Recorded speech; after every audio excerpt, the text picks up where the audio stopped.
कारंजा येथील एका खाजगी दस्तलेखकावर चाकू हल्ला झाल्याने त्याचा जागीच मृत्यू झाल्याची घटना कारंजा तहसील कार्यालय परिसरात 1 मार्च 2024 ला दुपारी 2 वाजताच्या दरम्यान घडली।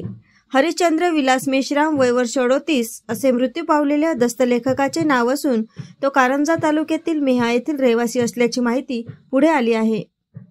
प्राप्त माहितीनुसार दुपारी मृतक दस्तलेखक आपले काम करीत असताना अचानकपणे एका अज्ञात इसमाने येऊन त्याच्या मानेवर चाकूने वार केले। त्यामुळे मोठ्या प्रमाणात रक्तस्राव झाला आणि त्याचा जागीच मृत्यू झाला। घटनेची माहिती मिळताच त्याला कारंजा उपजिल्हा रुग्णालयात दाखल करण्यात आले, परंतु तपासणी दरम्यान वैद्यकीय अधिकाऱ्यांनी त्याला मृत घोषित केले। दरम्यान घटनेची माहिती मिळताच शहर पोलिसांनी देखील घटनास्थळी धाव घेतली आणि घटनेची माहिती घेतली। दरम्यान वृत्त लिहोस्तोवर या संदर्भात पोलिसात फिर्याद दाखल करण्यात आली नव्हती। चाकू हल्ला केल्यानंतर आरोपी फरार झाला।